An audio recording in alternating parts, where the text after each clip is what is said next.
तो बहुत सारे लोग ये पूछते हैं कि सर जब हम इंग्लिश बोलने जाते हैं तो हमारे माइंड में वर्ड्स नहीं आते हैं चीज़ों को बताने के लिए, हमारे माइंड में इंग्लिश वर्ड नहीं आ पाते हैं उस समय पर जब हम बात कर रहे होते हैं। माइंड ब्लैंक सा हो जाता है जब बोलने की बारी आती है, और जिस पर्टिकुलर चीज़ को हम इंग्लिश में बताना चाह रहे थे उसको हम नहीं बता पाते हैं।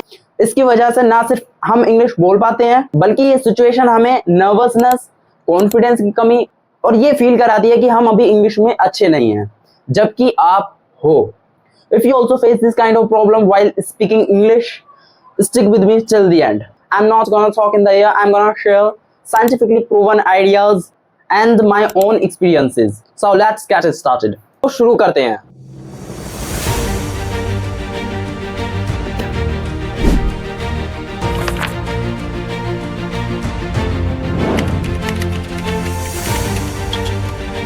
तो दोस्तों ये सिचुएशन दो चीजों पर बेस्ड है।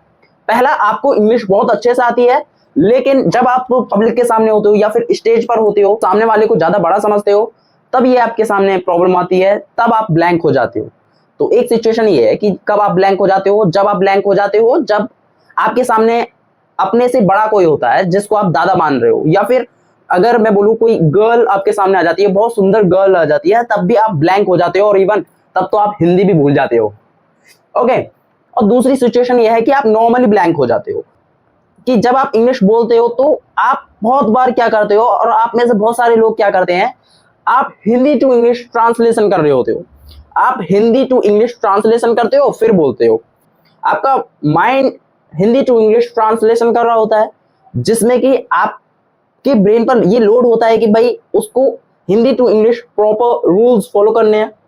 दूसरा, उसको ये भी सर्च करना है कि भाई आपने जो Hindi to English word meanings याद किए हैं वो परफेक्टली आए, ये भी एक लोड है। और तीसरा लोड ये भी रहता है आपके माइंड पर कि आप उन वर्ड्स को सही तरीके से प्रोनाउंस कर पाए। ठीक है। तो इसी तरह से आपके जो माइंड में है उस समय बहुत ज्यादा डिस्टर्बेंस होता है, जिसकी वजह से आप इंग्लिश नहीं बोल पाते हो, जिसकी वजह से हार कर आपका जो माइंड है वो उन चीजों को आइडेंटिफाई नहीं कर पाता है उतनी रफ्तार से जितनी रफ्तार से आप चाह रहे होते हो। और साथ ही साथ ये भी है कि भाई आपको कई सारी चीजों का Hindi to English word meaning भी प्रॉपर पता नहीं होता है, ये तब भी ब्लैंक हो जाता है। तो आपका ये जो तरीका है ना, हिंदी टू इंग्लिश ट्रांसलेट करके फिर इंग्लिश बोलना, यही गलत है। सिर्फ आपको यही चीज सुधारनी है। अगर आप इस चीज को सुधार लोगे तो आप इंग्लिश में फ्लुएंट हो जाओगे, उतने ही फ्लुएंट होते चले जाओगे जितना इस चीज को सुधार लोगे।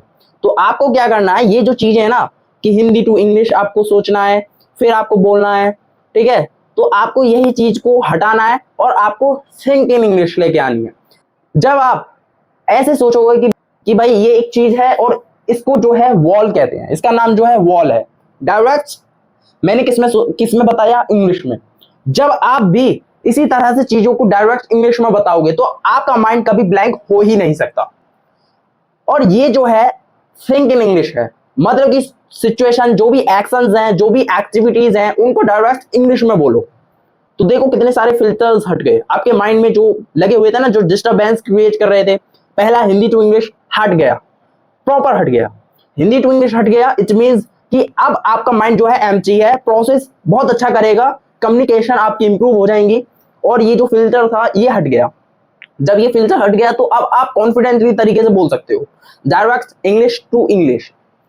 अब ये इंग्लिश टू इंग्लिश कैसे बोलना है, आप कैसे इस चीज को डेवलप कर सकते हो, इसके लिए मैंने ऑलरेडी यूट्यूब पर वीडियो बना रखी है कि बिना ग्रामर के इंग्लिश कैसे सीखें, आप उसको जाके जरूर देखें। तो पहला सॉल्यूशन ये है कि आपको थिंक इन इंग्लिश लेकर आनी है। दूसरा आपको जो करना है, दूसरा आपको ये करना है कि आपको बोल बोलकर चीजों की प्रैक्टिस करनी है। अगर मैं बताऊं कि भाई कुछ ऐसे वर्ड्स हैं जैसे कि गुड हो गया, डांस हो गया, ये बहुत ज्यादा कॉमन वर्ड्स हैं और आप कभी इन्हें नहीं बोलते हो इंग्लिश बोलते समय। अगर मैं पूछूं क्यों नहीं बोलते हो आप इन्हें इसलिए नहीं बोलते हो क्योंकि आप इन्हें बचपन से बोलते हुए आ रहे हो, आप इन्हें बचपन से बोलते हुए आ रहे हो। तो आपको ये जो वर्ड्स हैं ये डायरेक्टली लिंक हो गए हैं उस चीज से, ठीक है ना।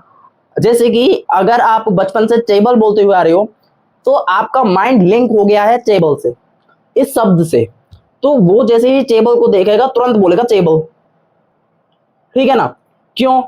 क्योंकि उसने लिंक कर लिया डायरेक्ट इस चीज को, टेबल, कोई फिल्टर नहीं है, टेबल डायरेक्ट। ओके, ठीक है, जैसे कि वॉल, ठीक है, कोई हिंदी नहीं है, कुछ नहीं है, कोई डिस्टरबेंस नहीं है, माइंड क्लियर है, माइंड ब्लैंक नहीं हो रहा, डायरेक्ट बोल देते हैं हम, ठीक है। तो जब आप थिंक इन इंग्लिश करते हो, प्रैक्टिस करते हो चीजों के लिए, तब आप ब्लैंक नहीं होते हो।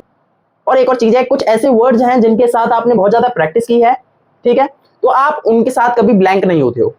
दूसरा, आपके पास वो वर्ड्स हैं जो प्रॉपर आपको भी पता नहीं है, ठीक है, तो जब आप उन्हें बोलने जाते हो तब ब्लैंक हो जाते हो, ठीक है। लैक ऑफ नॉलेज, ये आपके पास लैक ऑफ नॉलेज है, उसकी वजह से होता है। तो पहला आप जो है थिंक इन इंग्लिश करो, प्रैक्टिस करो, और जो नॉलेज है उसको ब्रेन में अपडेट करो, उसको बढ़ाओ, ठीक है। और चौथा जो है, ऐसा है कि भाई आप ये काम कर सकते हो कि अगर कोई वर्ड है आपको याद नहीं आ रहा, तो आप कह सकते हो, अगर कोई बात आपको कहनी है, कोई सिचुएशन है, अगर आपको बोलनी है वो, और आपको कोई वर्ड याद नहीं आ रहा है उससे रिलेटेड, बात को बोलने के लिए कोई और शब्द ले सकते हो, ठीक है, उस स्पेसिफिक वर्ड को छोड़कर। जैसे कि मुझे बोलना है I am over the moon, जैसे कि मुझे बोलना है I am over the moon, अब ये जो है ओवर द मून मुझे याद नहीं आ रहा है, तो मैं बोल सकता हूँ आई एम वेरी हैप्पी, ठीक है। तो आप भी क्या करो, अगर कोई आपको वर्ड याद नहीं आ रहा है बोलते समय, तो जरूरी नहीं है आप उसी वर्ड को बोलो, आप उससे कम या फिर उसका अल्टरनेटिव देख सकते हो, उसको बोल सकते हो, ठीक है ना। आप I am over the moon बोलना चाह रहे थे लेकिन आपको याद नहीं आया, तो आप आई एम वेरी हैप्पी भी बोल सकते हो, ओके। तो आप ये काम कर सकते हो। तो पहला आप सिंग इन इंग्लिश, दूसरा आपको प्रैक्टिस करनी है, तीसरा आपको क्या करना है, आपको दूसरे वर्ड्स ले लेने हैं।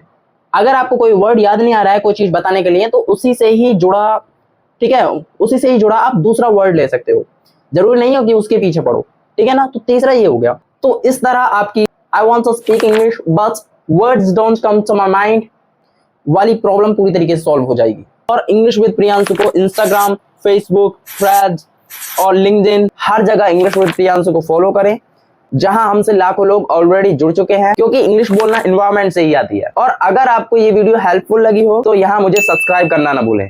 तो जय हिंद दोस्तों, मिलते हैं नेक्स्ट वीडियो में आपको फ्लुएंट बनाने के लिए।